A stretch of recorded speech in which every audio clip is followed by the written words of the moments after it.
Bien, entonces vamos a continuar con el estudio, hermanos, de las cartas del apóstol Pablo a los hermanos de Éfeso y también de Colosas.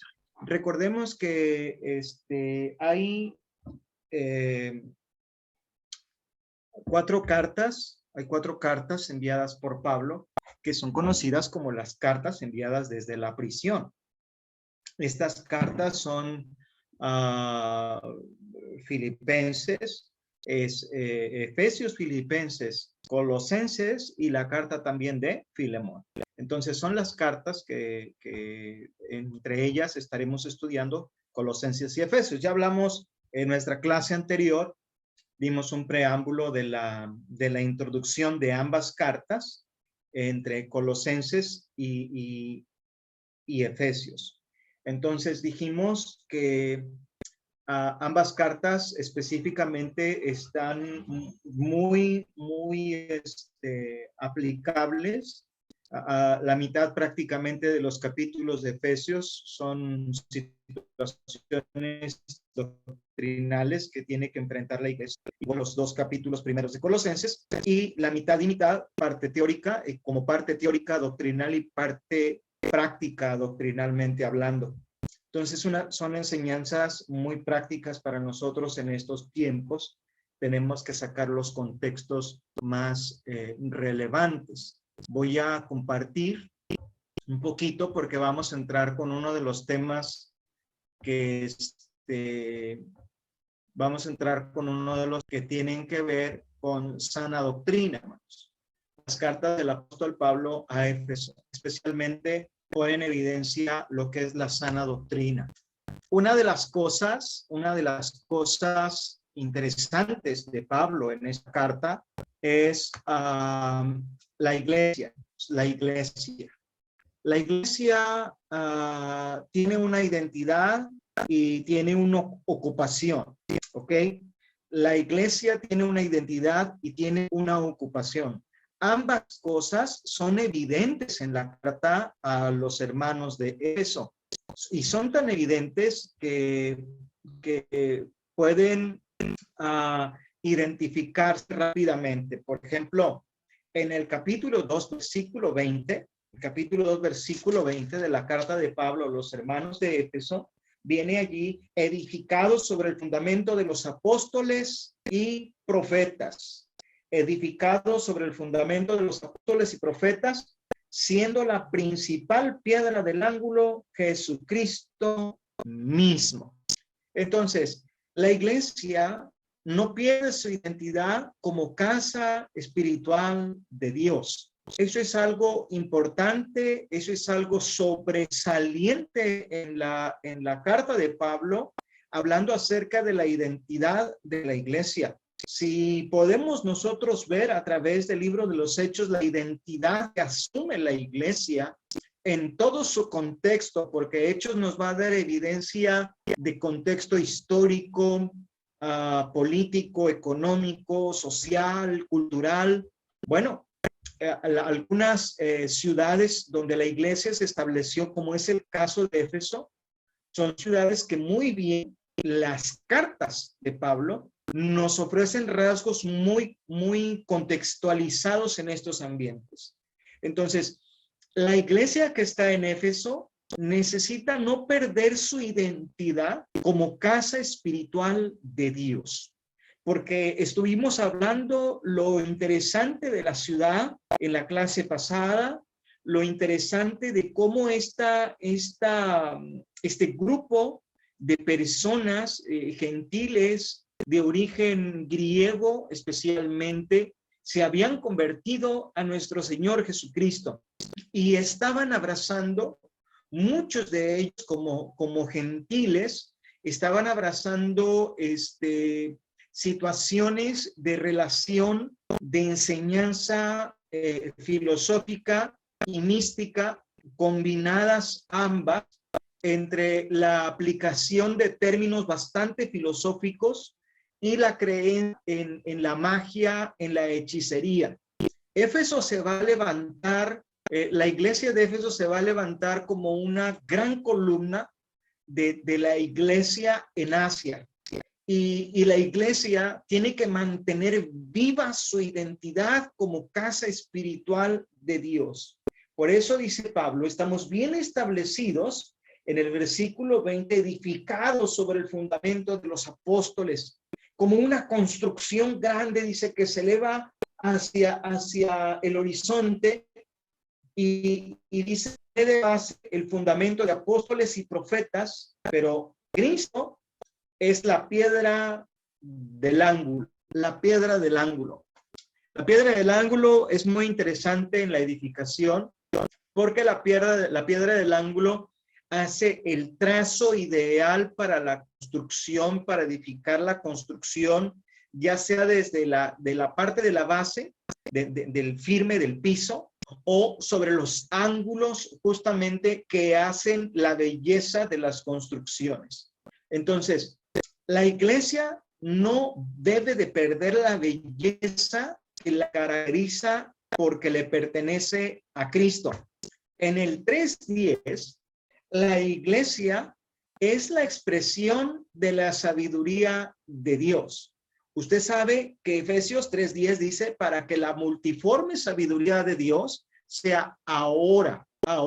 Pablo está hablando justamente entre el 62 y 64, mientras escribe esta carta a los hermanos en Éfeso, y les está diciendo, la iglesia es la única autorizada para dar a conocer las muchas formas de la sabiduría de Dios.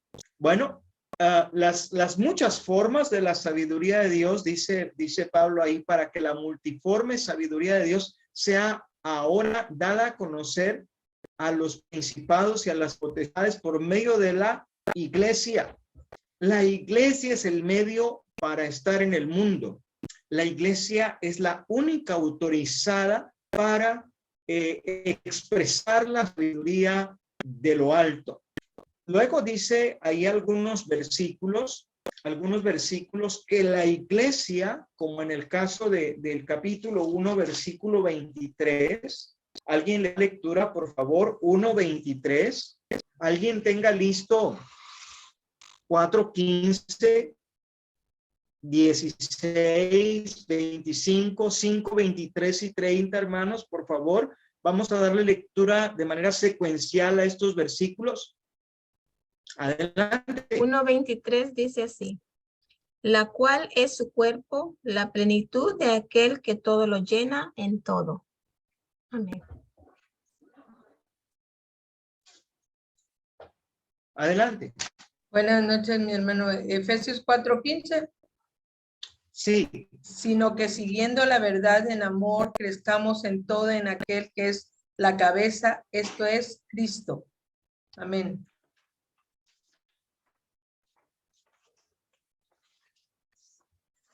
Adelante.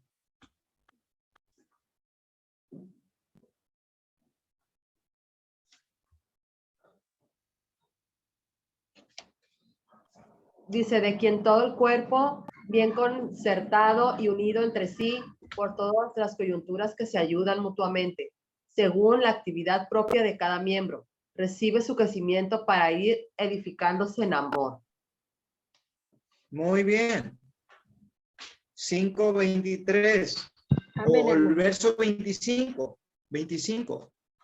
Dice, esposos amen a su esposa, así como Cristo amó a la iglesia y se entregó su vida por ella. Amén.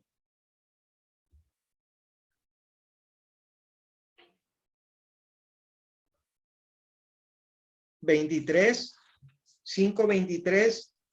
Al 23 dice, el esposo es la cabeza de la esposa, así como Cristo es la cabeza de la iglesia. Cristo es el salvador de la iglesia, la cual es su cuerpo. Así como la iglesia sirve a Cristo, también la esposa debe servir en todo a su esposo. Esposos, amen a sus esposas, así como Cristo amó a la iglesia y entregó su vida por ella. Amén. Y el 30 dice, porque somos miembros de su cuerpo, de su carne y de sus huesos. ¿Sabe cuál es la palabra clave en todos estos versículos que hemos leído? Anótela. La iglesia es el cuerpo espiritual de Jesús.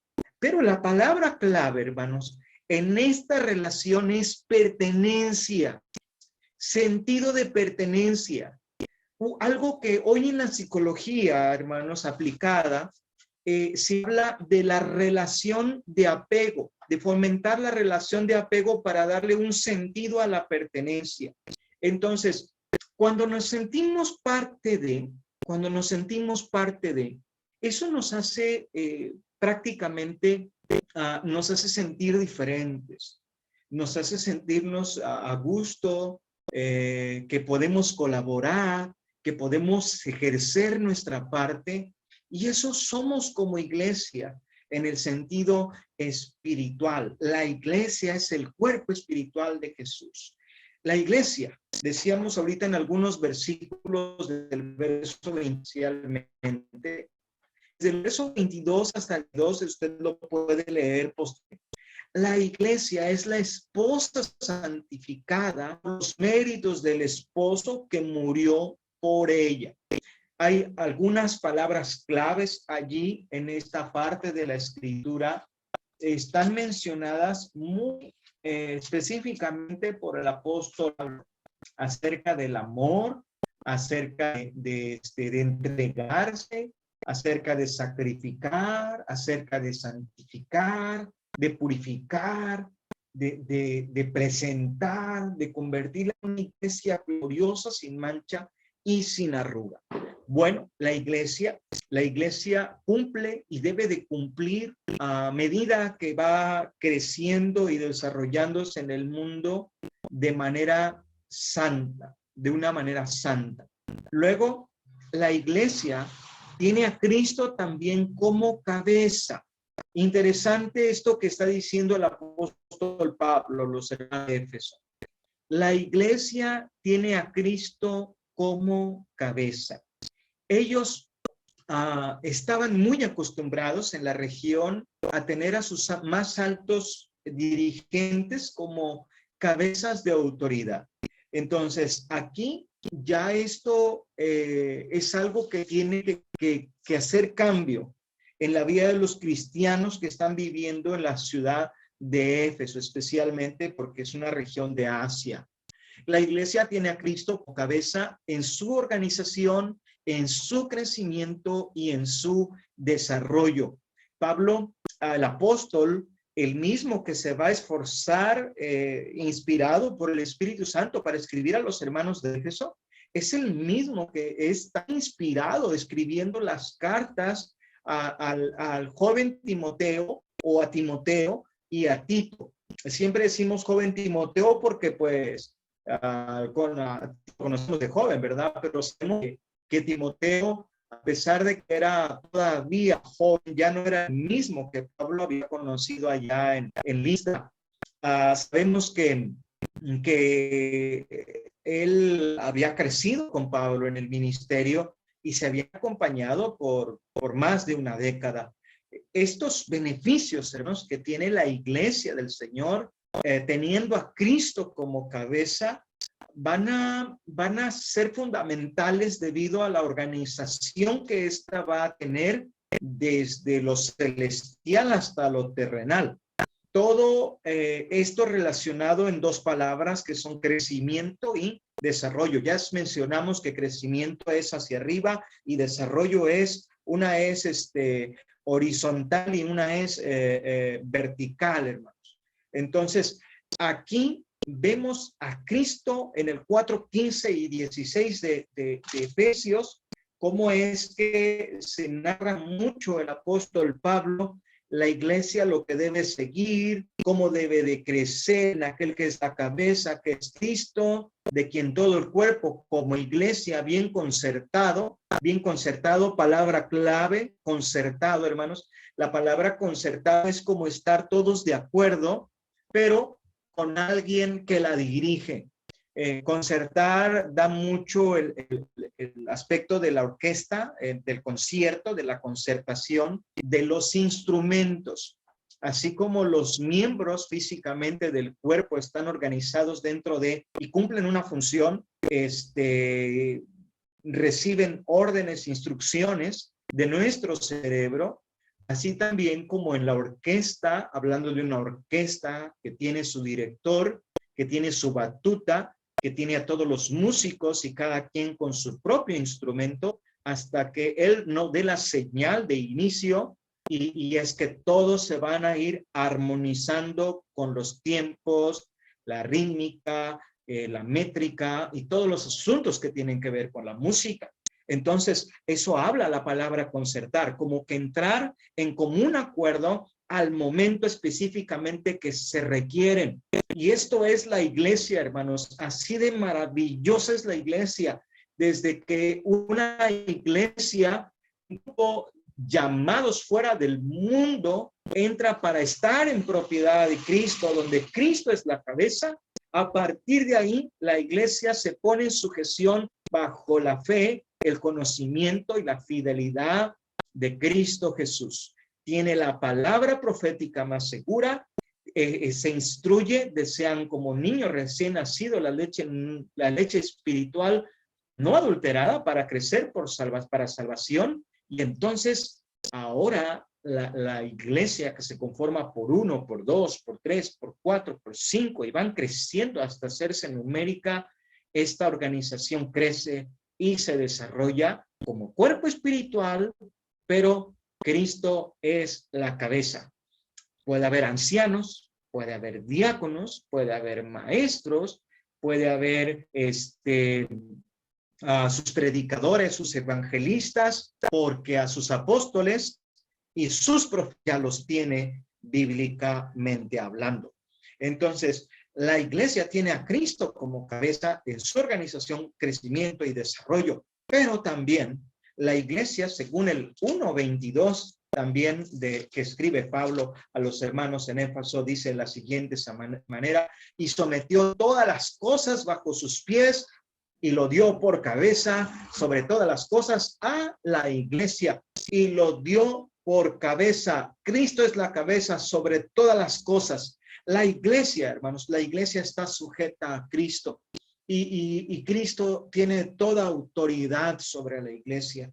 Nadie puede hacer cosas diferentes. Bueno, dice el apóstol Pablo y Juan también, que hay quienes aman los primeros lugares. Usted recuerda, ¿verdad? A Diótrefes. Usted recuerda a Diótrefes y también haciendo daño a la iglesia. Esto es sobrepasar una autoridad, hermanos. Esto es ya sobrepasar la autoridad de nuestro Señor Jesucristo. Hay palabras que son evidentes que con solo el hecho de mencionarse y las personas sentirse que tienen esa postura, esa autoridad, como el término pastor, ¿verdad? Como el término pastor o pastora, pues ya rebasan los límites de intención, asumiendo que son algo. Mismo el apóstol Pablo, imagine usted al apóstol Pablo referirse a él como un abortivo, siendo apóstol. Bueno, la iglesia, hermanos, algo muy bonito que tiene la iglesia es lo que decíamos hace un momento, de esa relación como el cuerpo y de esa relación como esposa, pero en el 5:32 dice la escritura, dice ahí el versículo: grande es este misterio. Es como cerrar una de las lecciones en todo el sentido general de lo que es la iglesia para el apóstol Pablo, y decirlo de esta manera: grande es este misterio, mas yo digo esto respecto de Cristo y de la iglesia. Esa relación firme e íntima que la iglesia debe de tener con su esposo, con aquel que murió por ella, con aquel que la ha hecho viva y con aquel que es su Salvador. Así que la iglesia, hermanos, son temas, la iglesia es un tema fundamental en la carta del apóstol Pablo para los hermanos de Éfeso. Por alguna razón, decíamos, van a transcurrir un poco igual, entre 25, quizá 30 años en los que se escribe Apocalipsis, y por alguna razón Jesús está diciendo: pero pero grandes y maravillosas cosas de la iglesia de Éfeso que leímos la clase pasada y que quisiera recordarles solamente un poquito de ahí del tema de Apocalipsis en el capítulo 2. Dice, Jesús identifica a la iglesia.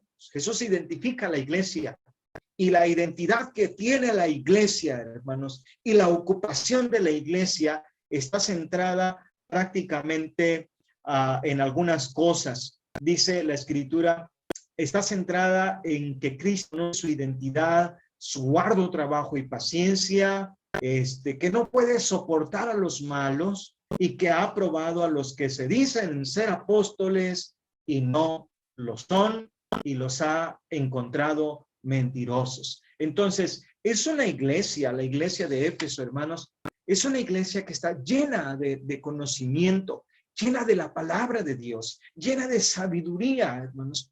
Ha trabajado, ha luchado, ha sido paciente, ha sido una iglesia entregada, ha entendido y recibido el mensaje de Pablo a través de la carta enviada para decirle lo que hizo su Salvador por ella y que ellos no deben de dar marcha atrás en todas las cosas que están emprendiendo. La iglesia en Éfeso es grande, hermanos, es trabajadora, es evangelizadora y ha sufrido, dice el verso 3, y has tenido paciencia y has trabajado arduamente por amor de mi nombre y no has desmayado, pero tengo contra ti que has dejado tu primer amor.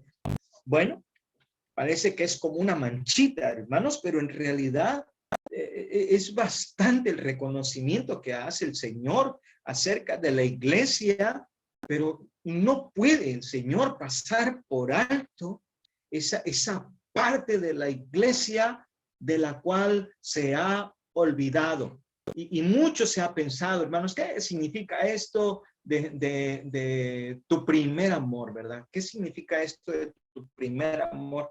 Ya bastante estudiado, hermanos, y que básicamente podemos nosotros definir que está hablando acerca de las obras primeras que la iglesia ha celebrado. No era algo difícil de comprender para la iglesia de Éfeso, hermanos, porque sabía cómo había entrado, cómo había salido del mundo y cómo había entrado al mundo como un luminar. Entonces, la iglesia, hermanos, no puede vivir de su gloria pasada. La iglesia debe de trabajar de manera constante y no se puede sentar, en ningún momento a decir que ya obró, que ya trabajó, que ya hizo algo verdaderamente, hermanos. Generaciones vienen que no sabemos en realidad qué es lo que pasará con la iglesia del Señor. Así que tratemos de no perder de vista, hermanos, uno de los objetivos principales de esta carta de Pablo a los hermanos de Éfeso. Yo sé que normalmente no estamos mirando esta perspectiva, pero es un rescate de una parte de la introducción que viene de aquí, del manual que estamos utilizando y algunas cosas agregadas, hermanos, en cuanto a la iglesia de la que Pablo, el apóstol, está hablando. Bien, vamos a irnos al capítulo 1, hermanos, al capítulo 1, al versículo, usted sabe lo que dice ya el verso 3, ¿verdad? Es un diálogo de Pablo a la iglesia diciendo: Dios sea Dios y Padre de nuestro Señor Jesucristo, que nos bendijo con toda bendición espiritual en los lugares celestiales en Cristo Jesús. Permítame un momentito.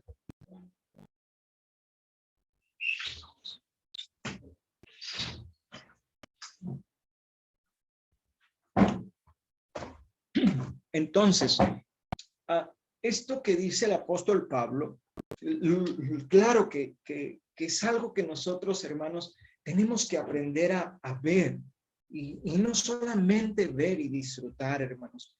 Yo, la verdad, ahorita, si yo le dijera, hermanos, lo que he podido aprender en estos, pues prácticamente casi 2 semanas que he estado fuera de mi ciudad, entre la hermandad, hermanos, acá donde he estado, en la Huasteca Potosina, pues Dios me ha permitido ir un poquito aquí a las montañas donde están mis hermanos, visitarles, algunos visitarles ya después de varios años que no los volví a ver, a otros que conocí por primera vez, y lugares inimaginables, hermanos, donde la iglesia del Señor está, el ver cómo ellos se han esforzado por permanecer allí, con vida, con salud, sirviendo al Señor, es una gran bendición, es una gran bendición. Entonces, algo que podemos nosotros ver de la iglesia, algo que nosotros podemos ver de la iglesia, es cómo la iglesia del Señor ha sido grandemente bendecida. Y si nosotros aprendemos a ver en la iglesia las bendiciones, nosotros, y a sentir y disfrutar de esas bendiciones, sabríamos, hermanos, que somos inmensamente ricos y bendecidos en todo lugar con nuestros hermanos. El sentarnos a platicar, darnos a tomar, con este frío, una taza de té, de café, hermanos, a la intemperie, a la fuera de nada, a la fuera del frío, ver la naturaleza de Dios es algo verdaderamente impresionante. Es una gran bendición, hermanos. Lo mismo es hacer eso que usted estar en otro lugar y ver y evaluar el momento de nuestra vida en el que nos encontramos, sea en salud, sea en enfermedad, sea en necesidad, sea en sufrimiento, sea en padecimiento, sea en dolor, tribulación, angustia, todo lo que dice el apóstol Pablo a los Romanos capítulo 8, hermanos, todo es una gran bendición. Porque hemos sido llamados con un propósito, dice la Sagrada Escritura. Así que este tema, hermanos, este tema de la bendición que va a hablar Pablo, la inicia con la apertura del versículo 3. Bendito sea el Dios y Padre de nuestro Señor Jesucristo, que nos bendijo con toda bendición espiritual en los lugares celestiales en Cristo Jesús, según nos escogió en él antes de la fundación del mundo. Este pensamiento de Pablo especialmente es y debe de ser de mucho interés a nosotros el saber que Dios estaba pensando en mí desde antes de la fundación del mundo y sentirse maravilloso, hermano, sentirse especial por saber que Dios estaba pensando en mí, creerlo, hermanos, creerlo y asimilarlo con gran satisfacción.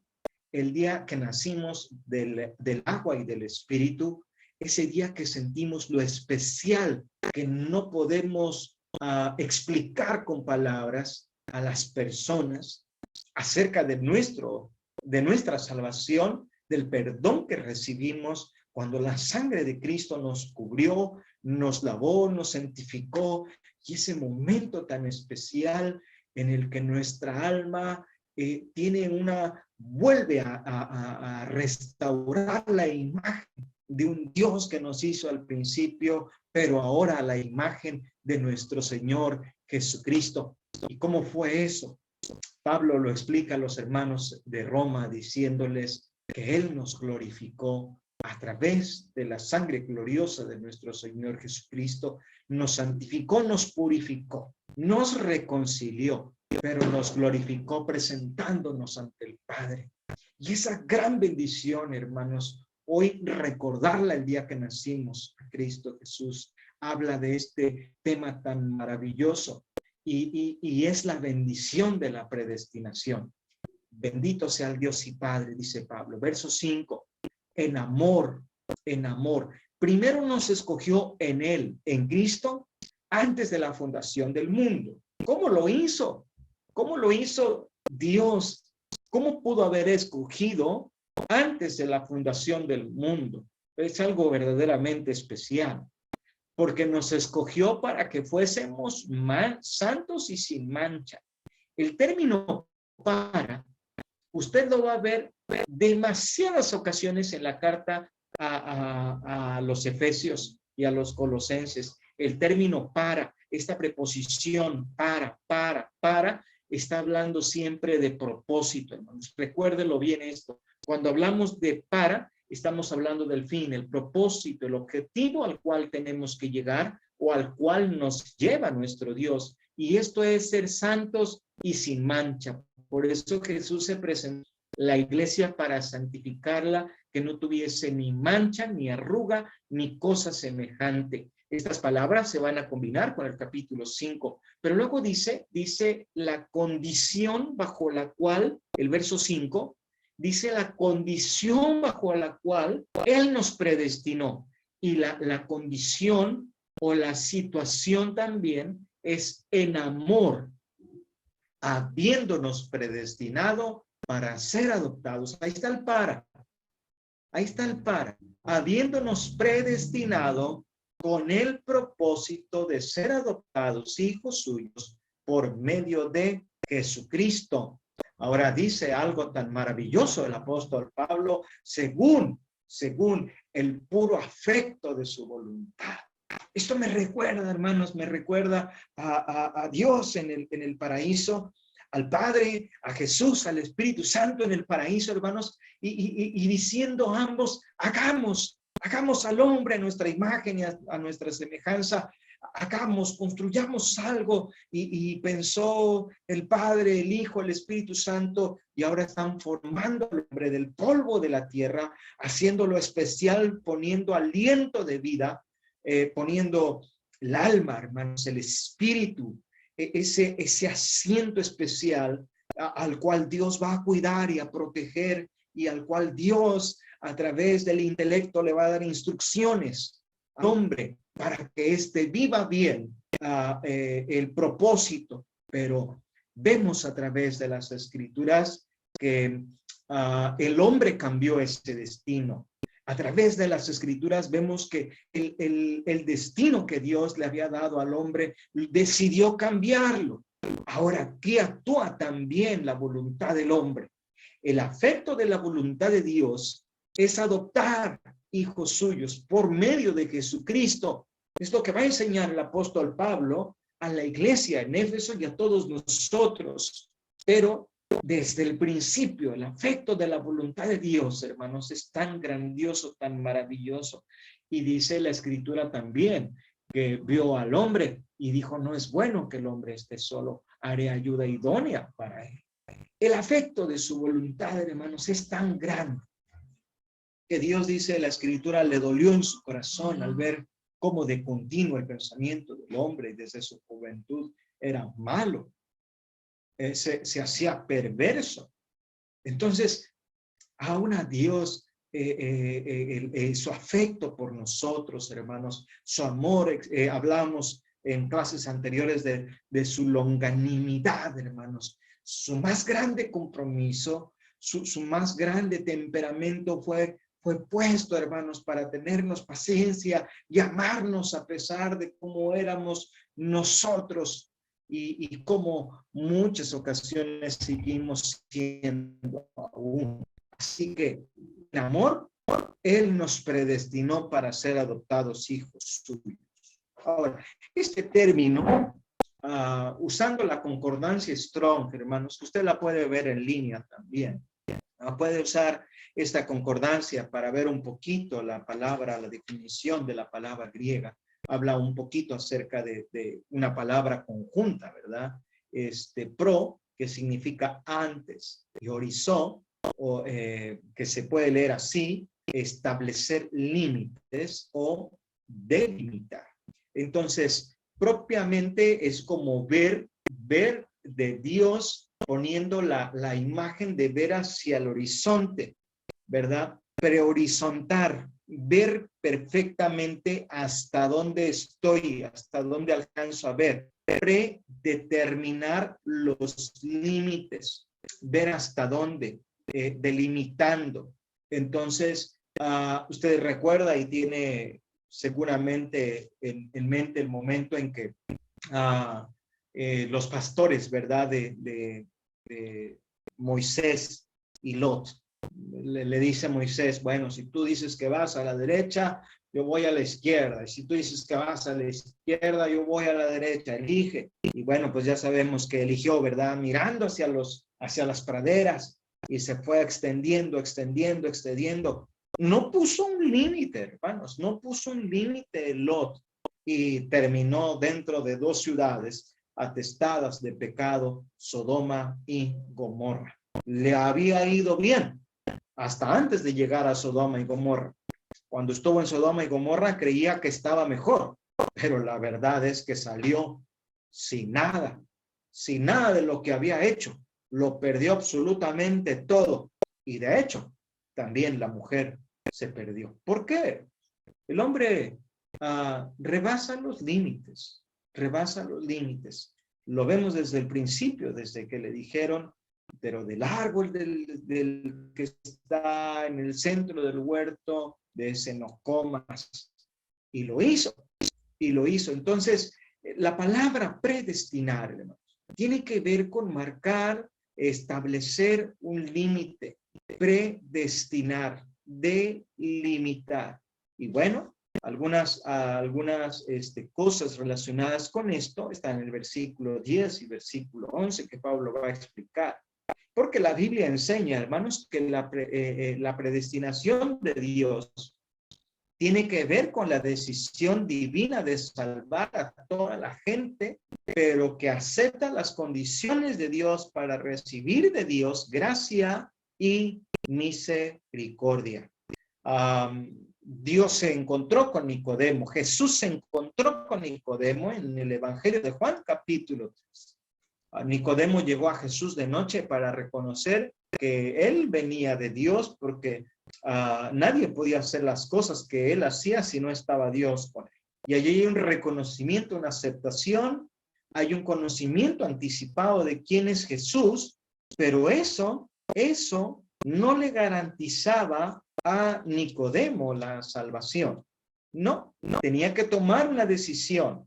Y el atrevimiento de Jesús ante el pensamiento y la necesidad del alma de Nicodemo es: de cierto te digo, o en verdad te digo, que si no naces del agua y del espíritu, no puedes ver el reino de Dios. Si no naces del agua y del espíritu, no puedes entrar en el reino de los cielos. Entonces, decide, Nicodemo, decide. ¿Qué es lo que vas a hacer para tu alma? Y tenemos también al joven rico. Que dice la escritura, ¿verdad? Había hecho ya bastantes cosas interesantes en su vida a edad tan joven. Pero cuando extendió esta pregunta, bastante interés, ¿qué debo hacer para heredar la vida eterna? Se trataba de hacer. Él mismo lo dijo, ¿qué debo hacer? Bueno, para asegurarse el Señor de que él sabía muy bien, este muchacho sabía muy bien lo que decía, le dijo, los mandamientos sabes, haz esto, esto y esto, y él dijo, todo esto lo he guardado desde mi juventud. ¿Qué me falta? Bueno, anda, vende todo lo que tienes y dalo a los pobres. Fue la respuesta de Jesús. ¿Qué hizo? Bueno, sabemos qué fue lo que hizo. Dice la escritura que se volvió su semblante triste y se dio la vuelta y se fue. Esa es la realidad, dice el Señor, de aquellos que ponen los intereses en las cosas materiales y no en el cielo, en las cosas terrenales y no en las del cielo. Bueno, es triste que se haya decidido de esta manera, pero sabemos que al fin y al cabo, todo aquel que decide a través de la condición que Dios ofrece, recibe gracia y misericordia. El verso 10 dice, del capítulo 1 de Efesios, de reunir todas las cosas en Cristo, en la dispensación del cumplimiento de los tiempos, así las que están en los cielos como las que están en la tierra. Bueno, habla del sentido global que nosotros debemos de poner en nuestro entendimiento. En él asimismo tuvimos herencia, habiendo sido predestinados, y habla, conforme al propósito del que hace todas las cosas, según el designio de su voluntad. Así que, mis hermanos, esta es una gran bendición, de parte de Dios. El poder ver que Pablo está señalando este asunto del versículo 10, hermanos, de reunir todas las cosas en Cristo. Es decir, ya había un plan de parte de Dios. Y el plan se va a ejecutar conforme al cumplimiento de los tiempos. Bueno, si hablamos del cumplimiento de los tiempos y hablando de la iglesia, usted sabe que podemos ir al Antiguo Testamento y dígame a qué profeta, a qué capítulo, a qué versículo, que ya lo tenemos bien hecho cuando hablamos de la iglesia. ¿Los escucho?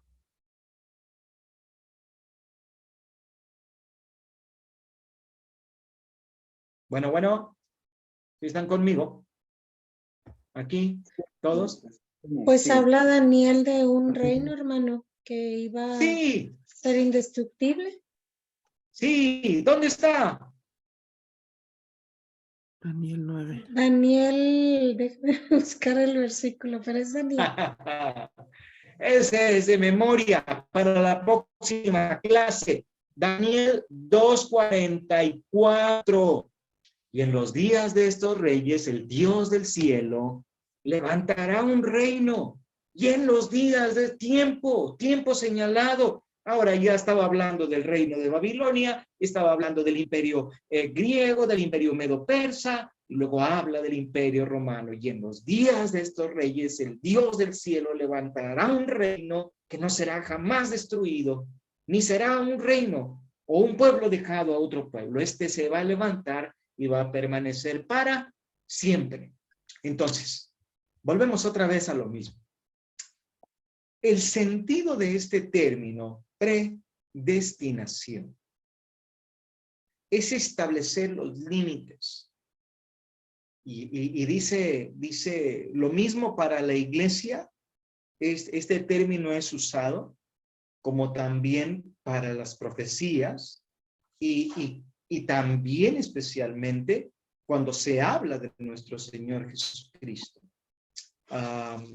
Pablo, escribiendo a los hermanos allá en Galacia, Pablo escribiendo a los hermanos en Galacia les va a decir allí en capítulo 3, me parece, de los Gálatas, como Cristo nos redimió, sí, en el capítulo 3, en el versículo 13, como Cristo nos redimió. Y también, también habla de cómo Jesús, dice las Escrituras, nacido bajo la ley, nacido de mujer, dice las Escrituras por allí. No recuerdo el versículo aquí, hermanos, está en Gálatas, está aquí en Gálatas, pero estoy hablando para que donde dice las Escrituras, nacido bajo la ley y nacido bajo mujer. Llegó el tiempo en que Cristo nacería y se habló de ese tiempo. Se habló de ese tiempo, capítulo 4, versículo 3. 4, Así hermano. también nosotros. Cuando éramos niños, dice, estábamos en esclavitud bajo los rudimentos del mundo. Pero cuando vino el cumplimiento del tiempo, Dios envió a su Hijo, nacido de mujer y nacido bajo la ley. Bueno, cosas que tienen que ver, hermanos, con que Dios ha establecido tiempos, ha establecido límites. Y también palabras como las del apóstol Pablo, que se pueden leer allí en el libro de los Hechos. Estoy parafraseando y estoy recordando algunos pasajes, hermanos, que tienen que ver con esta introducción, como por ejemplo Hechos capítulo 17 también, Hechos capítulo 17, cuando Pablo está en Atenas hablando acerca de Jesucristo a los griegos, dice el verso 30, pero Dios, habiendo pasado por alto los tiempos de esta ignorancia, ahora manda a todos los hombres en todo lugar que se arrepientan, por cuanto ha establecido tiempo, un día en el cual juzgará al mundo con justicia por aquel varón a quien designó, dando fe a todos con haberle levantado de los muertos. Estos pasajes los estoy utilizando especialmente para recordar, hermanos, y poner en contexto el aspecto del tiempo, de establecer un límite, de delimitar, no solamente en cuestión de lugar, sino que se entienda bien establecer límites a través del tiempo. Por eso dice, en amor habiéndonos predestinado para ser adoptados hijos suyos. Iba a llegar ese momento, iba a llegar ese tiempo y vinimos a ser adoptados hijos, predestinados conforme al propósito del que hace todas las cosas según el designio de su voluntad. Así que la bendición de la predestinación, esta doctrina, hermanos, sugiere que Dios determina arbitrariamente e incondicionalmente que ciertos individuos sean salvos. Bueno, en términos humanos, esta doctrina, usted sabe, que es de origen calvinista. Esta doctrina calvinista acerca de la predestinación, empleada equivocadamente, sugiere que Dios determina arbitrariamente quién sí es salvo y quién se pierde eternamente, ¿verdad? Es un fundamento calvinista. Y estipula que un número incambiable de personas se salvará o se perderá.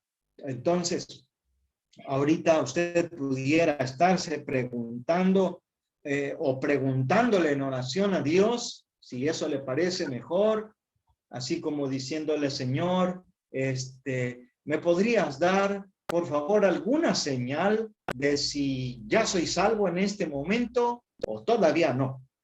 ¿Le gustaría tener esa idea? No creo. Lo dudo. Dudo que usted ahorita esté pensando en que, oye, ¿seré salvo ya o todavía no? ¿O me faltará hacer algo? O definitivamente lo creo. Creo que puedo ser salvo. Y después de decidir creer que ya soy salvo, entonces, ¿qué hago? ¿Qué hago con el resto de mi vida? Porque esa fe me puede bastar para creer que soy salvo y combinarla después de allí con otra doctrina bautista que dice que una vez salvo, siempre salvo.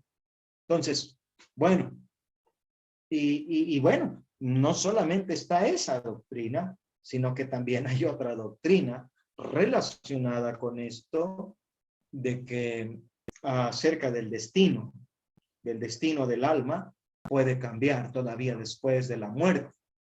Después de haber hecho unas cuantas oraciones, el destino del alma puede cambiar, porque pues es una doctrina a medias, ¿verdad? La palabra de Dios, hermanos, realidad. Sí se va a salvar un número de personas. Jesús lo dijo, muchos son llamados, pocos son los escogidos. O se va a salvar o se va a perder. Pero para eso habría ejercitado su propia decisión. Así como Adán en el huerto del Edén decidió comer de lo que su esposa le compartió porque tenía la libertad de elegir. Así el hombre en la actual vida, en el tiempo actual, decide qué escoge. Dios está desde el tiempo antiguo, he puesto delante de ti camino de vida y camino de muerte, ¿verdad? Entonces, camino de bien, camino de mal. Yo te aconsejo que tomes el bien. Tú decides, ¿verdad? He puesto dice el Señor allá en Mateo 7, ¿verdad? La enseñanza de la puerta, la puerta angosta y la puerta ancha. Entonces, angosto es el camino, ¿verdad? Estrecha es la puerta que lleva a la vida. Y lo ancho y lo espacioso llevan a la perdición. Decide qué es lo que vas a hacer. Entonces, la diferencia es entre la salvación incondicional, ¿verdad? Y la salvación condicional. Entonces, o bien se puede también ver desde la perspectiva de la condenación incondicional y la condenación condicional. Entonces,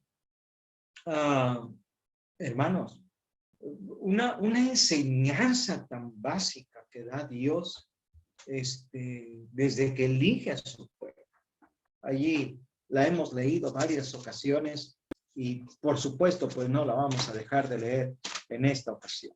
Desde el Éxodo capítulo 19 le debe de alcanzar el entendimiento al hombre en este tiempo para saber un poquito, por ejemplo, lo que está diciendo Dios desde la elección de Israel y aquella ocasión que se miró con el pueblo en Sinaí, y le dice en el versículo 4, vosotros visteis lo que hice a los egipcios y cómo os tomé sobre alas de águilas y os he traído a mí. A ver, hagan memoria, recuerden un poco, piensen un poco, sean un tanto conscientes, y ahora, pues, después de eso, si diereis oído a mi voz y guardareis mi pacto, dos cosas. Si diereis oído a mi voz y guardareis mi pacto, bajo condición queda. Vosotros seréis mi especial tesoro sobre todos los pueblos, porque mía es toda la tierra. Y vosotros me seréis un reino de sacerdotes y gente santa. Estas son las palabras que dirás a los hijos de Israel, Moisés. Bueno, pero les anticipa Dios, poniendo en su mente lo que ya ha hecho, que hagan memoria. Ahora, si ustedes hacen memoria, recuerdan, y bajo ese antecedente de quién es el que les respalda, quién es el que está con ustedes, si ustedes están atentos, ¿verdad?, a mi voz y guardan mi pacto, vosotros me seréis. Los pone bajo condición. Le alcanzaría al hombre a entender que entonces debía de haber decidido bien el pueblo de Israel, ¿verdad? La palabra de Dios enseña, hermanos, que sí va a haber salvos y que sí va a haber gente que se va a perder. Pero esto está disponible, hermanos, a la voluntad de la persona, a lo que ellos decidan. En el caso de la salvación, hermanos, la diferencia es entre la obediencia no esencial y la obediencia. Está clarísima el término de hacia dónde vamos. El tema de la predestinación apunta directamente a la salvación. O eres salvo o no eres salvo. Las condiciones que estipula la palabra de Dios por voz de nuestro Señor Jesucristo, usted la puede recordar desde Marcos 16, 15 y 16, porque dice la Escritura que Jesús dijo, id y predicad, id por todo el mundo y predicad el Evangelio a toda criatura. Bajo condición, el que creyere y fuere dijo, salvéis, oíd a mi guardaréis mi pacto, me seréis, y seréis bajo condición, y tienen que hacer para venir a Cristo. Para ser salvo se necesita creer y se necesita ser bautizado para poder ser salvo. Mas el que no creyere será condenado. Bueno, ya no fue necesario decir el que no creyere, mas el que no creyere y no fuere bautizado, porque el creer es un principio para ser bautizado, y por eso Jesús ya no lo menciona. Está claro. Por eso decía Jesús, si mis palabras son sencillas, ¿por qué no las podéis entender? Bueno, no las entendéis porque mismo Jesús recuerda lo que dijo el profeta Isaías y que Pablo escribe en Hechos capítulo 20, de oído oiréis, mas no escucharéis, porque me están escuchando pesadamente. Y viendo, veréis, mas no van a creer, dice la Escritura. Si revisamos este versículo de Tesalonicenses 1:8, esencial la obediencia. Si no se va a creer al evangelio, pues se va a perder, ¿verdad? Entonces, es esa obediencia que según la gente no cree esencial, ¿verdad? Y hay una obediencia que es obediencia simple a la práctica de la fe.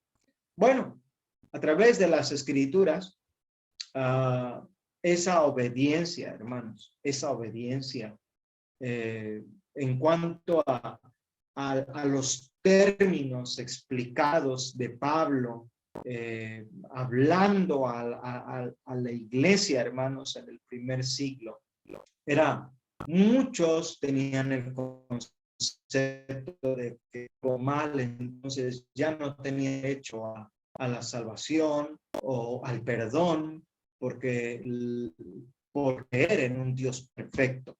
Pero Pablo va a dejar muy claro en Filipenses, hermanos, que la perfección es la meta que Dios quiere que procuremos. Pero mismo Pablo dice que nunca terminamos por la perfección es así. Porque la perfección la debemos mirar a escalas, a llegar. Por eso empezamos como niños recién nacidos en Cristo, aunque tengamos 40 añotes, 60 añotes. Bueno, dicen por ahí algunos, y he comentado con ustedes que según las últimas evidencias científicas, el cerebro del ser humano madura aproximadamente a los 40 años. O imagínense ahorita, yo ya debería de ser perfectamente maduro, pero pregúntenle a mi esposa, o pregúntenle a la iglesia, o pregúntenle a mi familia, o pregúntenle a mis hijos. Entonces, según, yo creo que estarían muy pensativos pensando si ya maduré un poco.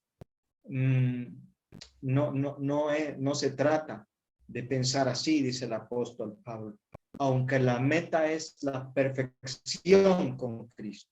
La meta es la perfección con Cristo. Y Pablo lo va a explicar aquí a los hermanos de eso.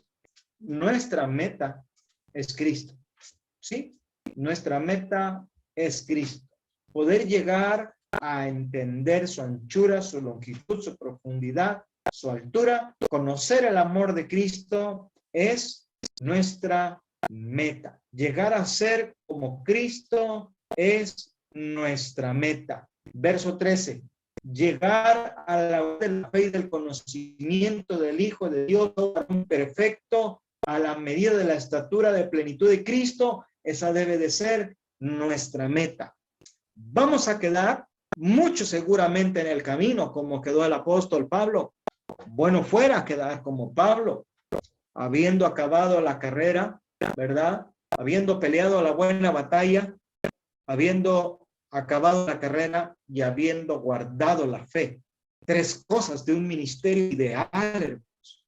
3 cosas de vida espiritual ideal a la cual anhelamos. Pero mismo el apóstol Pablo aquí a los hermanos de los filipenses, los hermanos que están en Filipos, les va a decir, no que lo haya alcanzado ya ni que ya sea perfecto, sino que prosigo por ver si logro hacer aquello para lo cual fui también nacido por Cristo Jesús. Fui tomado para un ministerio.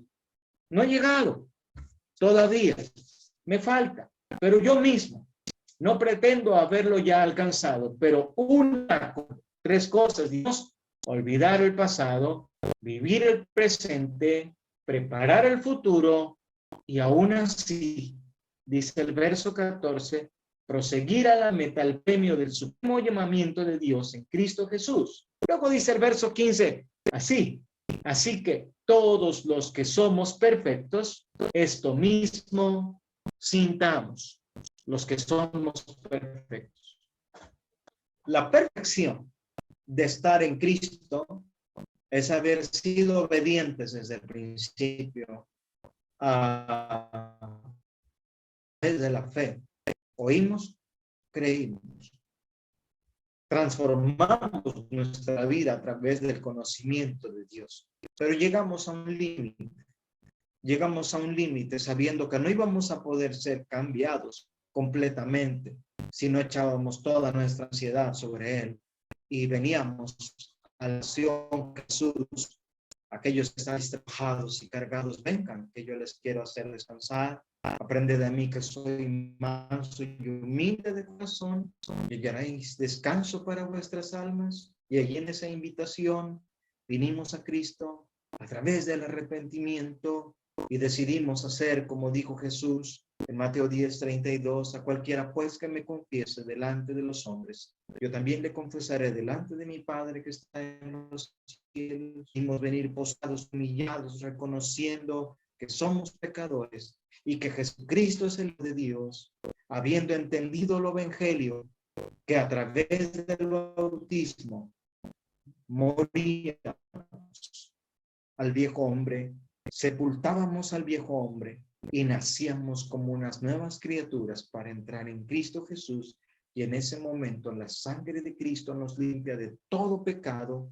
Jesús cumple sus promesas de perdonar nuestros pecados, darnos don del Espíritu Santo, añadirnos a su iglesia gloriosa, y se estaba sellando nuestro destino, la predestinación, el cual Dios dice en el verso 4 del capítulo 2 de Timoteo, Dios quiere que la obediencia se active a través de la gran misericordia de Dios para su carencia humana de perfección. Y allí es donde Dios completó nuestra obediencia y nos vio perfectos al momento de obedecer, y nos vio perfectos al momento de hacernos a la imagen y semejanza de su Hijo y permitir que nuestros pecados fueran perdonados. Ahora entramos al cielo para gozar de la presencia de Dios a través de la esperanza puesta en Cristo Jesús para vida eterna. Tenemos promesas seguras con Cristo. Este pasaje de 1 Timoteo vamos leyendo, porque dice ahí la escritura, el apóstol Pablo, capítulo 2, versículo 4, dice allí, el cual quiere que todos los hombres sean salvos y vengan al conocimiento de la verdad. Entonces, esa enseñanza mal planteada de que la predestinación habla de que Dios decidió quiénes sí y quiénes no, va en contra de las enseñanzas del mismo Señor Jesucristo. Porque Pablo está diciendo que Dios, que todos los hombres, como un Dios que quiere que todos los hombres sean salvos, ha decidido antes que sí, quienes no. Entonces, si Dios quiere que todos los hombres sean salvos, ese todos los hombres depende de la decisión que están, depende de la decisión que estén tomando. Ahora, Dios va a actuar de acuerdo a las conductas. ¿Se acuerda de Gedeón? ¿Se acuerda que eran 22,000? ¿Se acuerda que todavía, a pesar de que se habían quedado, después de que se habían ido casi 17,000, creo, se habían ido, aún eran muchos los que se habían quedado, y dijo Dios, no vaya a ser que estos digan que por la gran multitud y la fuerza y todo lo que se creen que tienen, van a decir que por ellos, no, llévalos a las aguas, y dice, y los llevó a las aguas, y allí en las aguas los probó, a través de sus conductas y le dijo: aquellos, apártalos que puedan tomar o beber el agua como lo hacen los perros. A esos apártalos. Y resultaron solamente 300. Y con esos 300, Gedeón, te vas a ir a conquistar las grandes batallas. Bueno, ¿acaso Dios quería que el pueblo hiciera así? No. Dios va a probar las conductas, hermanos, de los hombres. Dios tiene la manera de cómo hacer las cosas. Él es sabio y perfecto. Él quiere que todos los hombres sean salvos y vengan al conocimiento de su verdad, pero esta es cuestión de decidir. Está predestinado a través de su voluntad, pero el hombre es el que toma la decisión final. Así que entrar al cielo para gozar de la presencia de nuestro Dios es una decisión, pero el hombre está cambiando completamente. Y bueno, vamos aquí a dejar esta parte de la presentación, hermanos. Quiero preguntar si tienen alguna duda. Hablo a los Efesios y es importante que usted y yo entendamos. Ese tema es un tema calvinista en cuanto a la perdición. Es un tema que les duele mucho. Segunda Tesalonicenses, desde el 1:7 hasta el 9, ¿verdad? Dice: y a vosotros que sois atribulados, daros reposo con nosotros cuando se manifieste el Señor Jesús desde el cielo con los ángeles de su poder en llama de fuego, para dar retribución a los que no conocieron a Dios ni obedecen al evangelio del Señor Jesucristo. Ya está marcado este destino: vida eterna. Vida eterna. Vida eterna se va a mencionar bastante, hermanos. Allí en Romanos, por ejemplo, Romanos también se pone en evidencia mucho esto en el libro de Romanos. En el capítulo 2, aparece aquí, capítulo 2 de Romanos, dice acerca del pensamiento del hombre: eres inexcusable, quien quiera que tú que juzgas, ¿verdad? Sabemos que el juicio de Dios contra los que practican tales cosas es según verdad. Piensas, hombre, tú que a los que y haces lo mismo, que tú escaparás del juicio de Dios, o menosprecias las riquezas de su benignidad, paciencia y longanimidad, ignorando que su benignidad te guía al arrepentimiento. ¿Qué pasa? Verso 5. Las conductas del hombre son puestas en el juicio, pero por tu dureza y por tu corazón no arrepentido, atesoras para ti mismo ira, y de la revelación del juicio, el cual pagará a cada uno conforme a sus obras. Vida eterna a los que perseverando en bien hacer buscan gloria y honra e inmortalidad, pero ira ya no, a los que son contenciosos y no obedecen a la verdad, sino que obedecen a la injusticia. Estos que no obedecen a la verdad, estos que son contenciosos, tribulación y angustia vendrá sobre todo ser humano. Es una realidad. Dice el apóstol Pablo, tanto a los hermanos de Tesalónica como de Roma, hay un sufrimiento, hay una pérdida eterna. El 1:5 de Romanos que leíamos ahorita, ¿verdad? Anuncia que la fe le puede ayudar a una persona.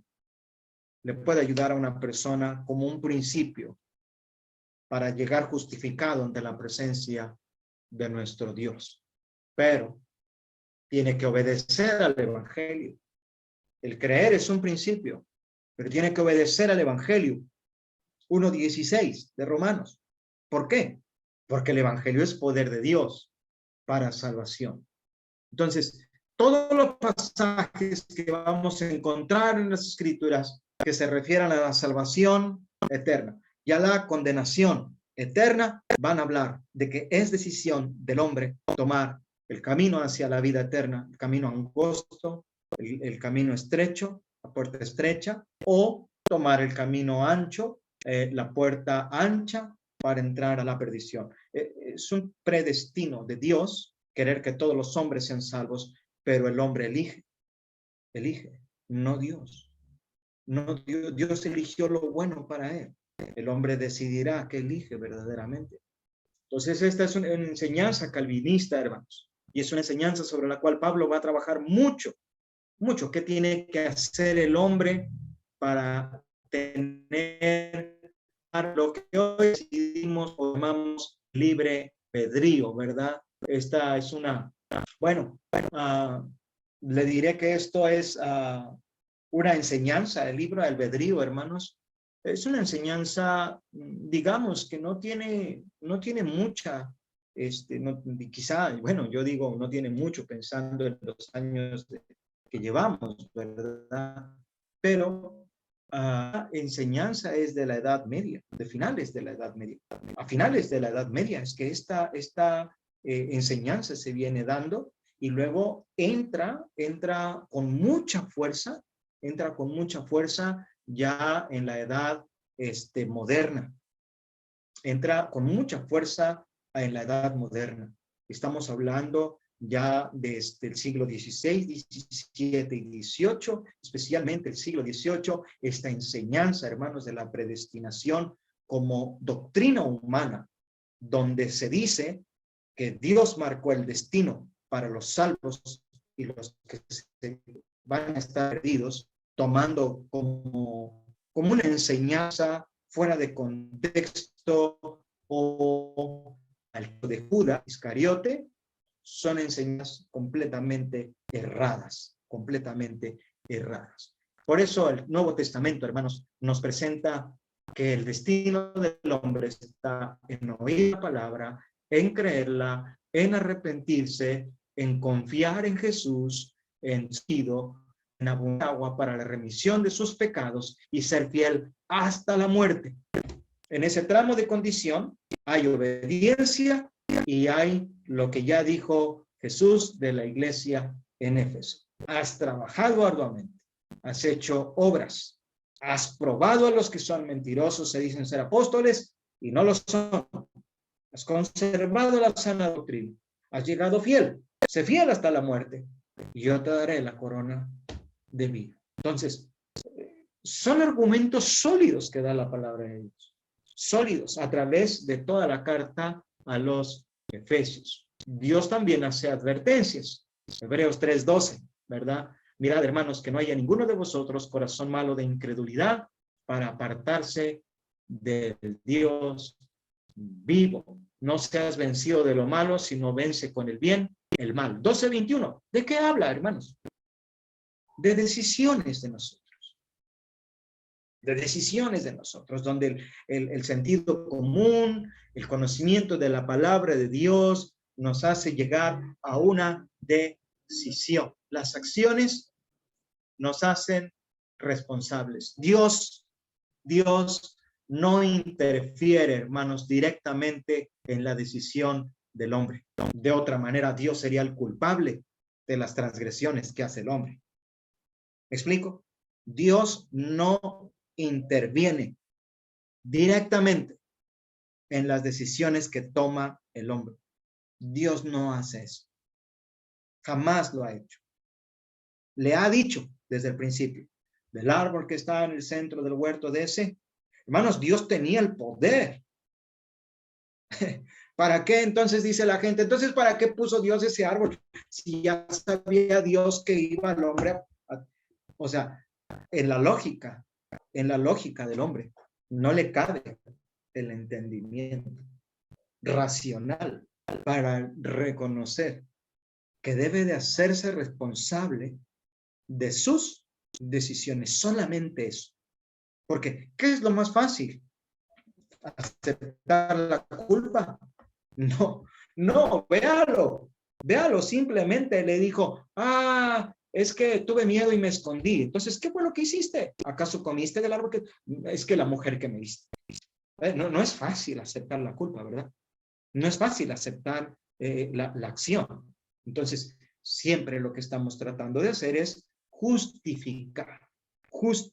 Para eso nos pintamos solos. No queremos hacer. Y hermanos, ¿qué dice Juan? ¿Qué dice Juan? Ayúdeme a recordar, por favor, lo que dice Juan, ¿verdad? Dice Juan en la primera carta. Dice, este es el mensaje que oímos de él y os anunciamos. Dios es luz. No hay ninguna tinieblas en comunión con él y andar en pasa. Mentimos y no practicamos la verdad. Pero si andamos en luz como Él está en luz, tenemos comunión unos con otros y la sangre de Jesucristo, su Hijo, nos limpia de todo pecado. Una vida confiada en Cristo, hermanos. Una vida centrada en Cristo. Qué bonito mensaje. Un día tiene la oportunidad de escuchar ese mensaje. Creo que está todavía en internet. Es del hermano Samuel Solís. Samuel Solís, papá o señor. Él tiene una enseñanza, hermanos, que se llama Una vida centrada en Cristo. Si tiene usted la oportunidad de buscarlo, escúchelo. Será un gran mensaje de edificación para su vida. Esta escritura, hermanos, nos habla de eso. Si decimos que no tenemos pecado, nos engañamos a nosotros mismos y la verdad no está en nosotros.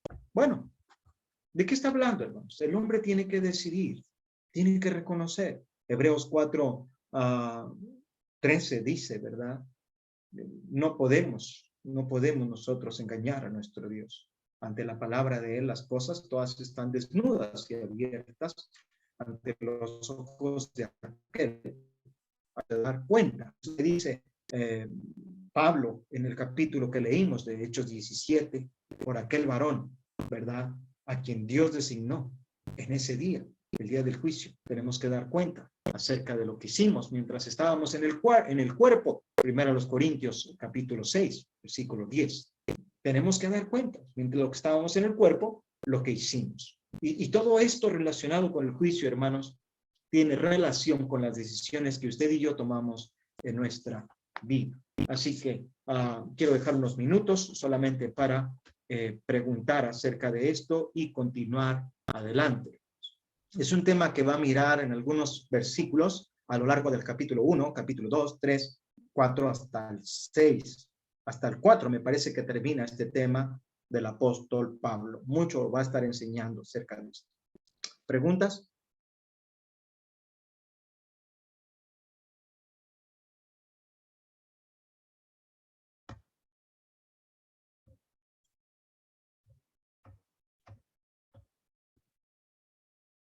Creo que levanté yo la mano y ahorita.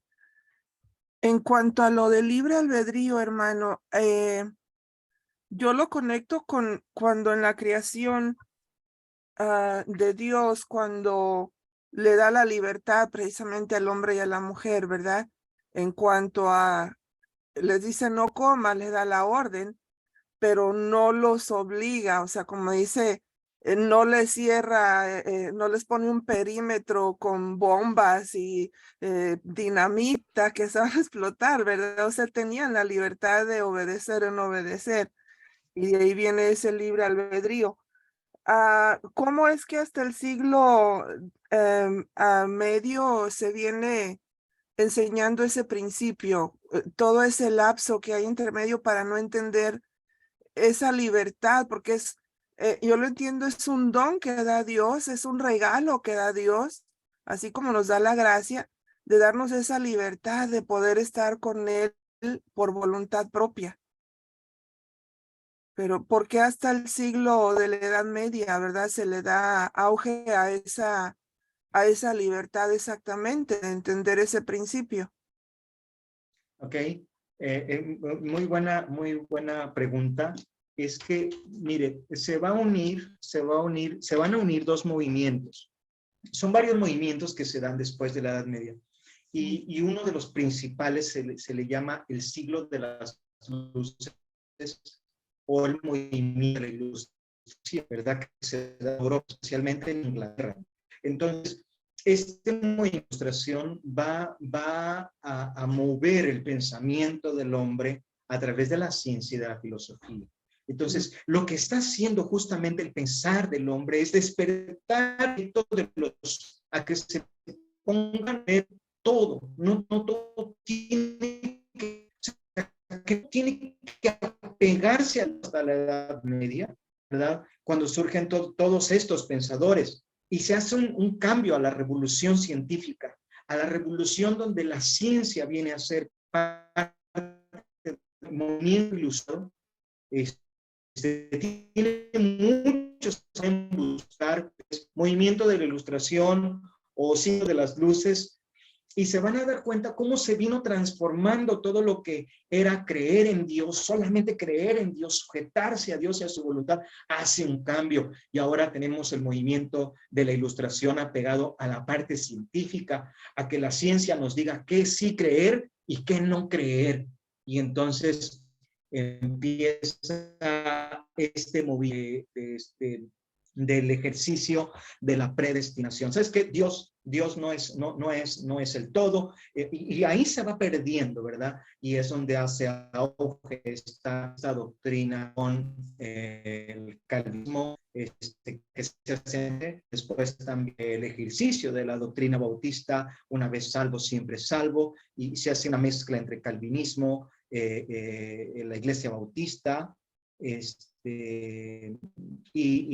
el hecho al catolicismo en gran parte, se unen esa serie de doctrinas. Por eso es que al final de la Edad Media y la Edad Moderna es que se da mucho este trasfondo histórico a esta doctrina. ¿Alguna otra pregunta? Ajá. Perdón, no veo otra mano levantada, es que me tomo la libertad, si me permite.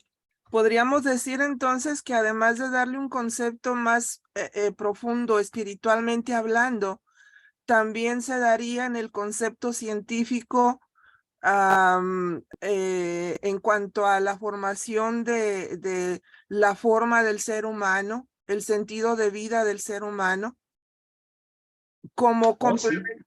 Sí, haciendo como un complemento de aquel discurso que dio Pablo en Atenas y hablándole a los griegos en ese movimiento de grandes filósofos, sería como un salto hasta la Edad Media para volver a retomar ese concepto y darle más profundidad en el sentido mismo de la creación del ser humano. ¿Sería esa la forma de entenderlo mejor? Sí, también. ¿Por qué? Porque en relación con vamos a decir, vamos a poner por edades. Por ejemplo, la edad antigua se cuenta del siglo I al siglo V. La Edad Media la contamos del siglo V al siglo XV, que son 10 siglos, 1000 años. Y luego, después del siglo, ya la parte moderna. Del siglo XVIII en adelante es que nosotros estamos contando lo que hoy llamamos la edad contemporánea.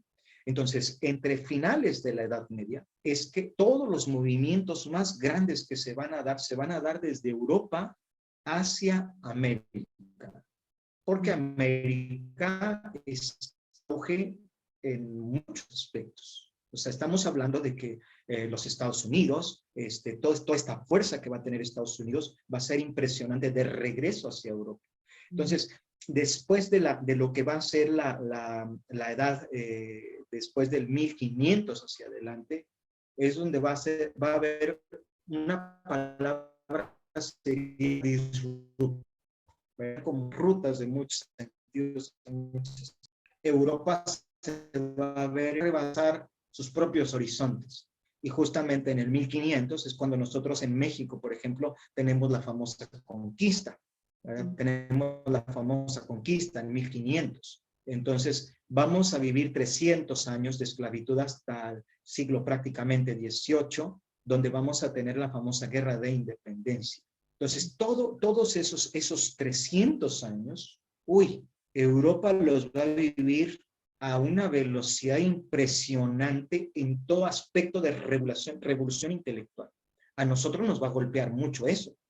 A nosotros en 300 años, oiga, la conquista no fue prácticamente material. Hasta los libros lo escriben. La conquista es espiritual. Vamos a vivir 300 años de conquista espiritual. Bueno, después se van a venir, ahora que he estado haciendo los viajes, por ejemplo, en la región huasteca, estamos viendo el estado de Veracruz, por ejemplo, aquí donde estoy ahorita actualmente se llama Ébano, San Luis Potosí. Entonces, los españoles, Hernán Cortés les dejó este tramo a ellos para que se asentaran y por eso no hubo tanto conflicto, digamos, de armas en esta región hasta que vino la guerra de los cristeros o el movimiento cristero, que dejó mucha sangre derramada.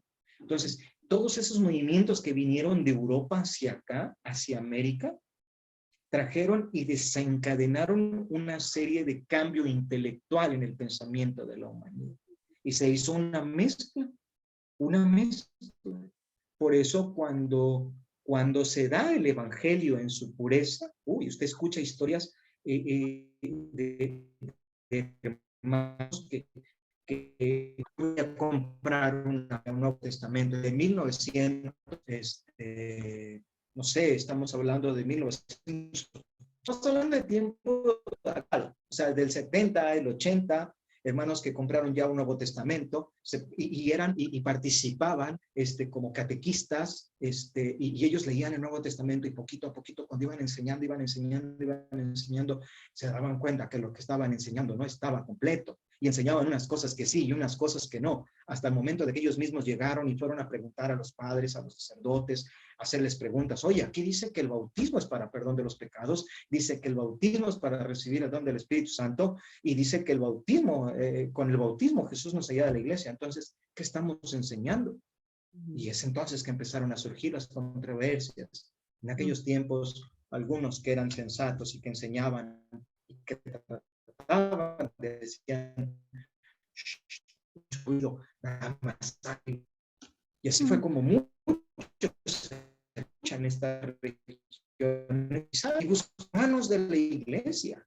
Entonces, la verdad de Dios en su palabra es clara y evidente, pero hay enseñanzas que como desde usted puede leer a Pablo escribiendo a los hermanos de Galacia diciendo, dice, tan sorprendido estoy, dice el apóstol Pablo, de que tan pronto os hayáis apartado de un evangelio diferente. O sea, no es que haya otro, sino hay quienes pervierten. Y ahí está la perversión, la tenemos en el siglo II, la tenemos desde el siglo I. Todo lo que va a enseñar Juan refutando especialmente a los de esta doctrina de los, ¿cómo se llaman? Gnósticos. De los gnósticos, ¿verdad? Vemos a Juan duro y a Pedro duro y a Pablo duro contra ellos, ¿verdad? Entonces, existían los saduceos, por supuesto los fariseos, todos ellos, primer siglo. Siglo II vamos a batallar bastante con este tema de la escuela patrística, ¿verdad? De los primeros padres de la iglesia. Y ahí nos vamos a meter en la historia, pero donde viene la real frialdad para todo esto es al comienzo del siglo III. El comienzo del siglo III. Aunque el cristianismo es, se puede decir con Constantino, ¿verdad? Es puesto como algo fundamental, el cristianismo ya es la religión, digamos, central. Bueno, cristianismo entre comillas, porque no lo es en su totalidad o en su plenitud. Y a partir de ahí la historia se va a ir construyendo hasta, como les digo ahorita, los escritos que ustedes van a leer con Juan Calvino, Martín Lutero, todos estos escritos, mucha luz, hermano, lo que estamos ahorita. Pues, enseñó Pablo y dice, hay tanta claridad, ¿verdad? Para ver lo que Pablo enseñó. Ya les estaba diciendo a los hermanos de Éfeso con este tema.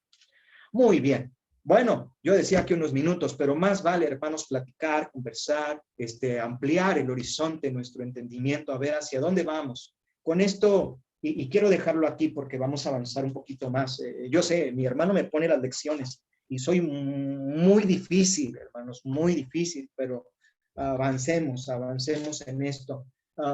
Déjenme decirles de una buena vez algo, hermanos. con esta carta que estamos viendo y con este tema de la predestinación, tengamos mucho cuidado, hermanos, con lo que estamos leyendo actualmente. Acuérdese bien del consejo de las Escrituras. Tenemos que examinarlo todo, hermanos. Todo lo tenemos que examinar. Tenemos que retener lo que dicen las Escrituras también, lo bueno. Tenemos que examinar con buen juicio. Tenemos que examinar con buen criterio. Pero sobre todo tenemos que examinar a la luz de las Sagradas Escrituras. ¿Por qué, hermanos? Porque no, se lo voy a decir tal y cual ya lo estoy pensando. No les podemos creer todo a todos.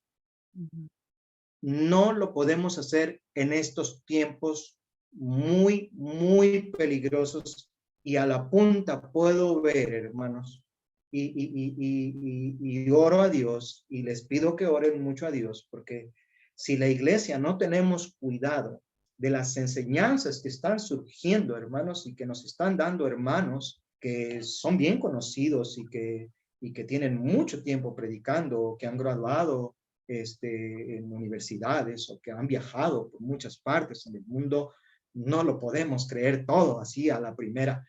Escúchelo bien, analícelo bien, véalo a través de las Sagradas Escrituras. No porque sea tal o cual hermano que ya estudió y se preparó, usted puede sentarse a creerlo todo. Así es como la iglesia ha sufrido bastante, bastante ha sufrido la iglesia. Mejor hágale caso al apóstol Pablo. Hágale caso al apóstol Pablo. El apóstol Pablo hizo llamar a los ancianos de la iglesia hasta otra ciudad y les dijo, ustedes saben cómo me he comportado. Comportamiento, primera cosa que hay que observar en esos hermanos, que nos llenan de muchas enseñanzas.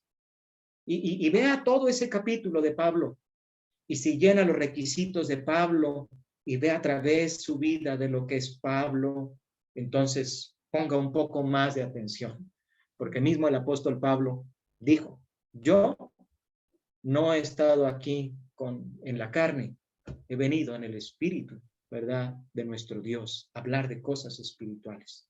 Entonces, no hagamos caso, hermanos, a todas esas enseñanzas. Revisemos bien las Escrituras. Cada lección, quien sea, valoramos y agradecemos a Dios que nos ha dado instructores, hermanos, tan maravillosos en nuestra vida, que nos han enseñado mucho, pero no podemos confiar.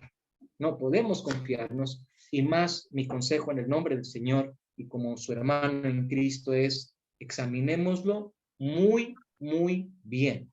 Aguas con muchas enseñanzas en las que se están viendo bastantes peligros hoy en día. Y un consejo, si usted ve en las redes sociales especialmente que alguien está escribiendo, diciendo cosas así, que ya se da cuenta usted que no están apegadas en las Sagradas Escrituras, el consejo que yo le daría es, no le responda. No le responda, no cometa el error de ponerle ahí, hermano, usted está mal, corrígese, porque el hermano no le va a hacer caso. No le va a hacer caso. Primera, no le va a hacer caso. Segunda, si quiere lo va a ignorar. Y si le va bien, a él le va a ir bien, a usted no. Lo mejor que le va a pasar a él es tener más, como un poquito más de presencia en las redes sociales. Y va a contestar de una manera que no será bíblica, por supuesto, o utilizará pasajes de la Escritura donde diga todo menos nada. Entonces, lo único que hacen esos hermanos es llenarse un poquito más de patrocinadores o cosas así. Así que no caigamos en estas cosas. Mejor escriba un pasaje de la Escritura. Escriba un pasaje de la Escritura, el que usted ya pensó, ya analizó, que responde a eso, pero no lo escriba directamente a la persona.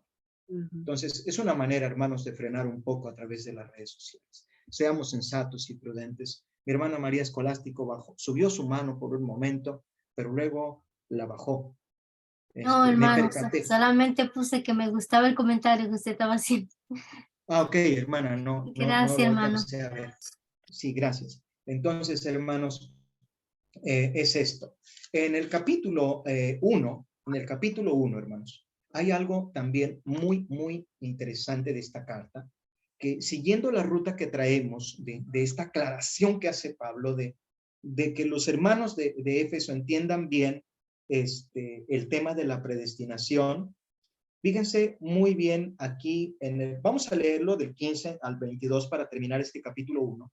Dice Pablo, por esta causa también yo, habiendo oído de vuestra fe en el Señor Jesús y de vuestro amor para con todos los santos, no ceso de dar gracias por vosotros, haciendo memoria de vosotros en mis oraciones.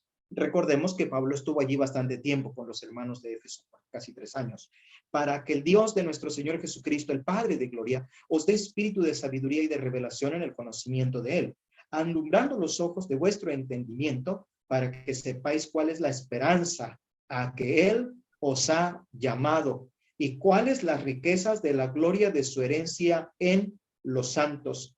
Y cuál, subraye eso, y cuáles, ¿verdad? Y cuáles las riquezas de la gloria de su herencia en los santos, y cuál es la supereminente grandeza de su poder para con nosotros los que creemos, según la operación del poder de su fuerza, la cual operó Cristo resucitándole de los muertos y sentándole a su diestra en los lugares celestiales, cosa que ya citó en el versículo 3, verso 21. Y aquí viene el atractivo de cierre de esta lección de Pablo. Decíamos, ¿cómo se manejaba el nivel intelectual en Éfeso? Muy interesante la manera en que muchos de ellos creían, porque habían sido helenizados, es decir, conquistados a través de la educación, la ciencia y la filosofía. Y sobre todo principado y autoridad y poder y señorío, y sobre todo nombre que se nombra, no solo en este siglo, sino también en el venidero. Bueno, en el verso 21, hermanos, en el verso 21, y sobre todo principado y autoridad y poder y señorío y sobre todo nombre que se nombra. Bueno, es que Pablo, hermanos, Pablo tenía muy bien hecha la escuela, muy bien hecha la escuela. ¿Se acuerda que dice la escritura en el caso cuando llegó si usted revisa el libro de los Hechos, ¿verdad? Leímos ahí en el capítulo 17, ¿no? En el capítulo 17, Pablo en Éfeso, capítulo 19. Fíjese bien hasta dónde va el apóstol Pablo. Cuando Pablo llega a Éfeso, en Hechos capítulo 19, dice, verso 8, vamos a ver, sí, vamos a leer desde el verso 8, dice, y entrando Pablo en la sinagoga, habló con denuedo por espacio de 3 meses, discutiendo y persuadiendo acerca del reino de Dios. Pero endureciéndose algunos y no creyendo, maldiciendo el camino delante de la multitud, se apartó Pablo de ellos y separó a los discípulos discutiendo cada día en la escuela de uno llamado Tirano. En la escuela de uno llamado Tirano. Bueno, es lo que decíamos hace un momento. O sea, desde el primer siglo Pablo está enseñando.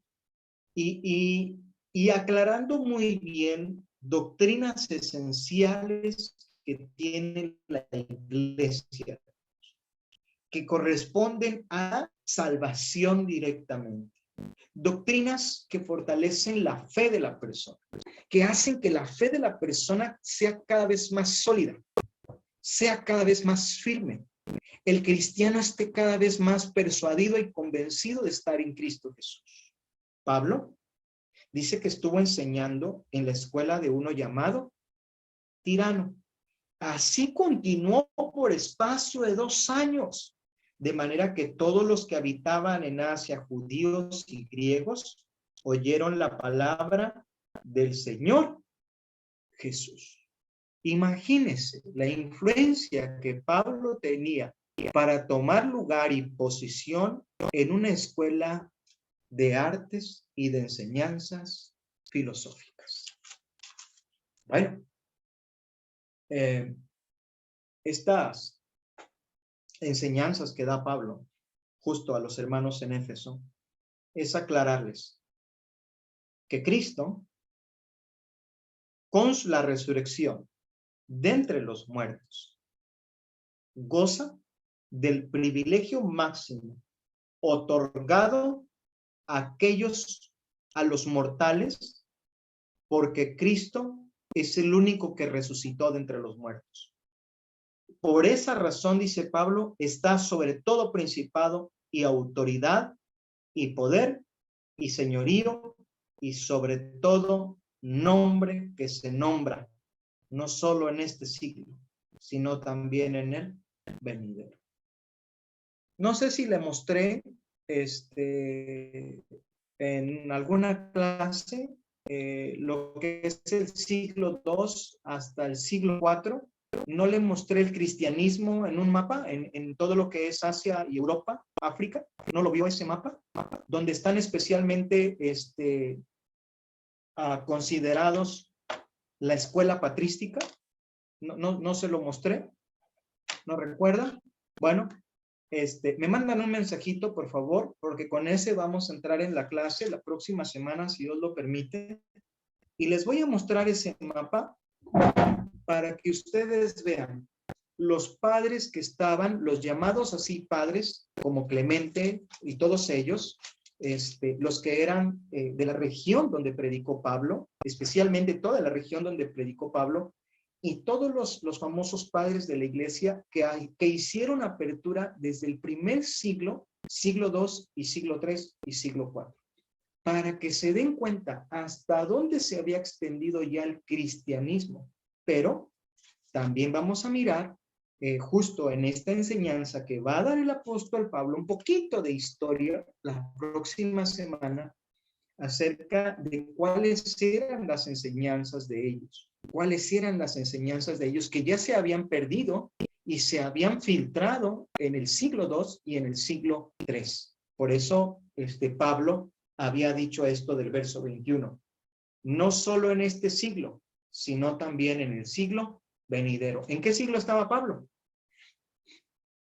Eso es literal, es lenguaje literal de Pablo. Pablo está en el siglo, cuando está escribiendo esta carta, un poquito pasado del siglo I. ¿Ok? Está poquito pasado del siglo I, 10 años posiblemente. Pero a la vuelta del siglo, dice Pablo, esto se ve. ¿Por qué, hermanos? Porque le había alcanzado a Pablo la vida para entender a través de lo que había leído en los libros, a través de su educación, cómo se había forjado el mundo antiguo, hermanos. No sé si alguna vez se han puesto a pensar en todo esto, en la enseñanza que debió de haber recibido el apóstol Pablo. ¿Qué era lo que se les daba a ellos en el siglo I, hermanos? ¿Qué nos enseñaron a nosotros en la secundaria y en el bachillerato de la historia de México? ¿Qué nos enseñaron? ¿No nos enseñaron después de la Edad Media del siglo XV? ¿No nos enseñaron acaso toda la historia de la conquista de los españoles y todo esto hasta el tiempo actual? ¿Cuántos siglos llevamos? ¿Por qué nos enseñan eso? ¿De dónde era Pablo originario? ¿Qué era lo que le enseñaban a Pablo? Justamente la repetición de la historia que Dios dice en Deuteronomio 6 se aplicó a todos los contextos. Hemos aprendido a través de la historia, la repetición y todo eso. Muchas cosas que están en los libros, pero como casi no leemos, no entendemos estas evidencias históricas. Mis hermanos amados, ha sido de gran bendición volver a estar con ustedes. Iba a decir contra ustedes, con ustedes, pero no estoy contra ustedes, estoy con ustedes. Y verles, y aunque no los dejé hablar en esta ocasión, mucho, bueno, pues estoy de muy abliche porque tenía muchas cosas que decir, especialmente acerca de este tema. Y qué bueno que logramos terminar capítulo 1 y vamos por el 2, 3 y algunas lecciones separadas de estos capítulos. Ya vi el manual, estoy revisando, hermanos, lo que tienen ahí de trabajo que hacer. Y pues ya saben que se nos pidió que no encarguemos trabajos extras suficientes con lo que ya tenemos. Pero bueno, oremos a nuestro Dios. Hermano Paul, ¿nos ayudas con la oración, amado? Sí, mi hermano, con gusto. Vamos a orar. Amado Dios, Padre Celestial, bendito Dios, Padre Santo, te amamos mucho, Señor, y te agradecemos tanto de ser parte de tu iglesia, Señor. Gracias porque en medio de tantas personas nos has llamado, Señor. Ayúdanos a apreciar ser tus hijos y que podamos, Señor, siempre tener la actitud, el corazón de tu Hijo Jesús para estar unidos, para enfocarnos en las cosas tuyas, para cumplir el propósito que tú tienes para cada uno de nosotros, Señor. Bendice a tu iglesia en todo lugar. Gracias por nuestro hermano Ricardo, bendícele, ayúdale en todas las cosas y gracias, Señor, por esta oportunidad de estar juntos, Padre. En nombre de Dios Jesús, amén.